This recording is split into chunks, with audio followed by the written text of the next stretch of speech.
नमस्कार, मी पंढरनाथ ठोंबरे आपलं स्वागत करतो. आपलं चॅनल नक्की सबस्क्राईब करा, व्हिडिओ आवडल्यास शेअर करा आणि आपल्या प्रतिक्रियाही नक्की कळवा. गेल्या काही दिवसापासून राज्याचे प्रमुख आणि मुख्यमंत्री देवेंद्र फडणवीस यांच्या बदलत्या राजकारणाची एक चर्चा महाराष्ट्रभर सुरू आहे. ते सर्वांशी जुळवून घेण्याचा प्रयत्न करत असल्याचे आपल्याला गेल्या काही दिवसात दिसून येते. त्यांचे अनेकांशी भाजपमध्येही अंतर्गत वाद होते.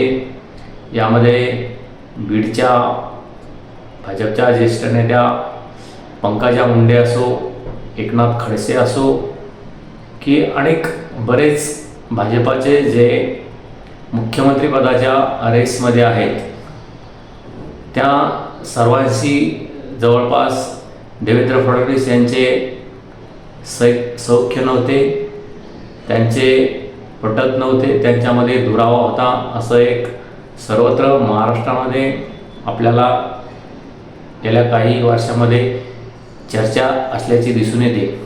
मात्र आता गेल्या 2 महिन्यापूर्वी देवेंद्र फडणवीस यांच्या नेतृत्वाखाली भाजप पुन्हा एकदा बहुमताने सत्तेत आलं आणि बराचसा विरोध असतानाही त्यांची पुन्हा एकदा मुख्यमंत्री पदावर निवड झाली. त्यामुळे जे बाकीचे त्यांच्या विरोधातील जे लोक आहेत त्यांचा होणारा त्यांना विरोधही मावळला आणि देवेंद्र फडणवीस यांना जे अपेक्षित होतं पुन्हा मी येईल असं त्यांनी वारंवार महाराष्ट्रातील जनतेला सांगितलं आणि ते पुन्हा आले आणि त्यांचं जे मुख्यमंत्रीपदी विराजमान होण्याचं जे स्वप्न होतं ते पुन्हा एकदा त्यांनी साकार केलं. ते पुन्हा मुख्यमंत्री झाले. त्यामुळे जे भाजपाअंतर्गत त्यांचे वाद होते त्यांनी राष्ट्रवादी काँग्रेस फोडलं, शिवसेना फोडली.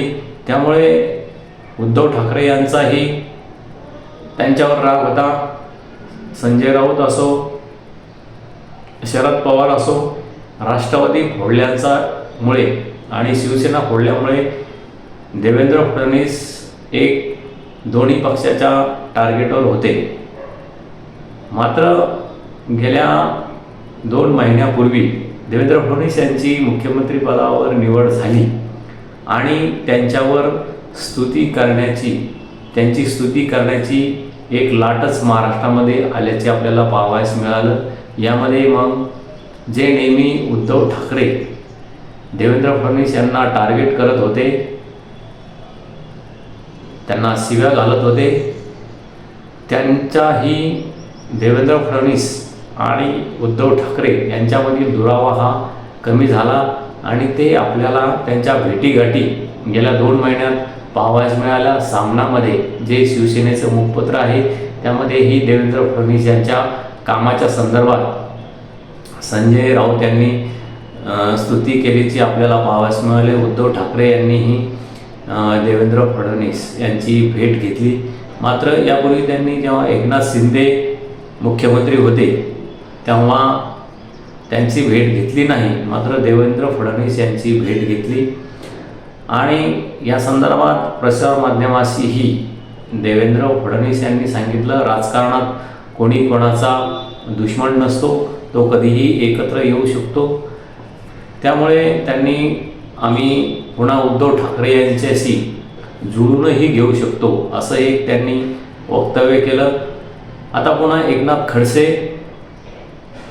ज्यांच्यामध्ये गेल्या 5 वर्षापासून दुरावा होता, त्यांच्यामुळे त्यांना मंत्रिपद मिळालं नाही, मंत्रिपदावरून राजीनामा द्यावा लागला होता.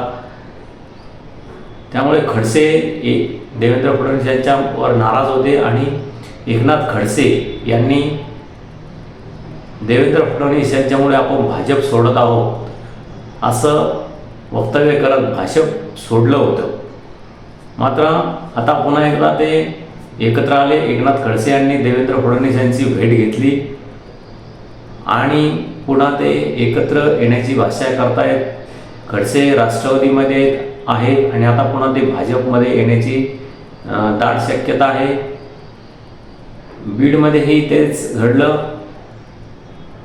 पंकजा मुंडे आणि देवेंद्र फडणवीस यांच्यामध्ये म्हणावं असं पटत नव्हतं, कारण पंकजा मुंडे यांनी एका भाषणामध्ये आपण जनतेच्या मनातील मुख्यमंत्री आहोत असं एक वक्तव्य केलं होतं. त्यामुळे पंकजा मुंडे ह्या पुन्हा मुख्यमंत्री पदाच्या रेसमध्ये आहेत का असं देवेंद्र फडणवीस यांना वाटलं असावं आणि त्यांच्यामध्ये पुन्हा एकदा दुरावा निर्माण झाला. आणि आणखीनही या दोघांमधील दुरावा मिटलाय का हे तरी अद्याप सांगता येत नसलं तरी बीडमधील एका कार्यक्रमामध्ये त्यांनी जुळवून घेण्याचा प्रयत्न केला.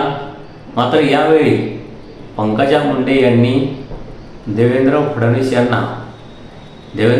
हे जर बाहुबली असले तर मी शिवगामिनी आहे, कारण त्यांनी देवेंद्र फडणवीस यांच्यापेक्षाही आपण श्रेष्ठ असल्याचं या वाक्यामधून दाखवलं. कारण एखाद्या व्यक्तीला एखादी महिला मी तुझा बाप आहे असं म्हणू शकत नाही, मात्र मी तुझी आई आहे हे नक्कीच त्या वक्तव्यातून त्यांनी देवेंद्र फडणवीस यांना शिवगामिनी असल्याचं सांगितलं. त्यामुळे पुन्हा एकदा पंकजा मुंडे ह्या आपल्या वर्चस्वाबाबत ठाम असल्याचं आपल्याला या वक्तव्यातून दिसून येतं. आणि देवेंद्र फडणवीस यांनीही त्यांची जी वागण्याची पद्धत आहे त्यानुसार त्यांनी फक्त स्मितहास्य करत त्याला प्रतिसाद दिला. आणि येणाऱ्या काळामध्ये देवेंद्र फडणवीस यांचं राजकारण हे महाराष्ट्रातील जे सर्व नेते आहेत या सर्वांशी जुळून घेत राजकारणाची वाटचाल करण्याकडे लक्ष असणार आहे. कारण येत्या 5 वर्षासाठी जरी त्यांच्याकडे मुख्यमंत्री पद असलं तरी आता यापुढे त्यांना मुख्यमंत्रीपद मिळेलच यात शंका आहे. कारण त्यांना पुढे मुख्यमंत्रीपद न देता त्यांना केंद्रातही जावे लागेल. आणि महाराष्ट्रामध्ये सर्व नेत्यांशी सर्व पक्षांशी ज्याप्रमाणे नितीन गडकरी यांचं सर्व राजकारणामध्ये सर्व राजकीय पक्षांच्या नेत्याशी जसं पटतं तसं देवेंद्र फडणवीसही येत्या काळामध्ये आपलं राजकारण हे महाराष्ट्रामध्ये सर्वांशी आपलं जमतंय असा एक संदेश ते यापुढे देणार आहेत, देऊ पाहत आहेत. त्यामुळे त्यांची जे या पुढील मुख्यमंत्रीपदाचा जो कार्यकाळ असणार आहे तो सर्वांना सामावून घेणारा, सर्वांना बरोबर घेणारा असाच असणार आहे. यात तीळ मात्र ही शंका नाही. आणि आता यापुढे त्यांना राज्याचं वेध न लागता केंद्राचं वेध लागणार आहे. आणि त्या ठिकाणी आपली पकड जास्तीत जास्त मजबूत करून आपण जास्तीत जास्त मोठ्या पदावर कसा दावेदार होऊ शकतो, कसे दावेदार होऊ शकतो यावर त्यांचं लक्ष असणार आहे. आणि त्यांचं प्लॅनिंग त्यांनी आतापासूनच आपल्याला केल्याचं दिसून येतं. त्यामुळे ते सर्व पक्षाशी सर्व राजकीय नेत्यांशी जुळून घेणार आहेत. हेच त्यांच्या बदलत्या राजकारणाचं गुपित असल्याचं मला वाटतं. तुम्हीही तुमची प्रतिक्रिया नक्की कळवा. देवेंद्र फडणवीस हे जे गेल्या काही महिन्यात बदललं आहे, त्यांचं राजकारण बदललं आहे, या संदर्भात तुम्ही नक्की तुमच्या कॉमेंट्स कळवा की देवेंद्र फडणवीस यांचं राजकारण बदललं आहे, ते का बदललं आहे, कोणत्या दिशेनं जातं आहे, त्यांच्या नवीन काय राजकीय प्लॅनिंग असू शकतात या संदर्भात नक्की कळवा. यापूर्वीही मराठा योद्धा मनोज जरांगे पाटील यांनीही त्यांच्यावर अत्यंत आक्रमक अशा भाषेत टीका केलेली आहे. मात्र त्यांनी या टीकेलाही उत्तर न देता आपलं राजकीय भवितव्य टिकून ठेवण्यासाठी एखादा समाजाला न दुखवता आपण राज्य कसे आपल्या नेतृत्वाखाली ताब्यात येईल यावरच लक्ष केंद्रित केलं आणि ते गेल्या भाजपा महायुतीच्या सरकार विरोधात लाट असतानाही लाडकी बहीण असो की आणखी काही योजना या माध्यमातून त्यांनी प्लॅनिंग करत पुन्हा एकदा महाविकास आघाडीच्या हातातोंडाशी आलेला घास, सत्तेचा घास त्यांनी पुन्हा एकदा आपल्याकडे खेचून आणला आणि महायुती सरकार पुन्हा एकदा राज्यामध्ये बहुमताने निवडून आलं. त्यामुळे देवेंद्र फडणवीस हे खऱ्या अर्थाने राजकारणातील बाहुबली झाले आहेत असं म्हणता येईल.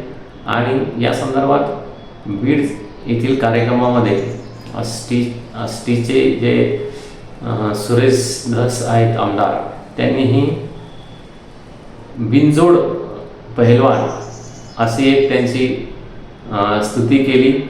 त्यामुळे जे देवेंद्र फडणवीस हे राजकारणातील बिनजोड, सध्या तरी बिनजोड पहिलवान आहेत असं आपल्याला म्हणता येईल की त्यांना आता जोडी लागण्याची शक्यता नाही आणि ते त्यांचं स्थान येत्या काळात टिकून कसं ठेवता येईल यावर त्यांचा भर राहील. तुम्ही तुमची प्रतिक्रिया नक्की कळवा आणि आवडल्यास आपलं चॅनल सबस्क्राईब करा, लाईक करा आणि प्रतिक्रिया नक्की कळवा. धन्यवाद. थांबतो.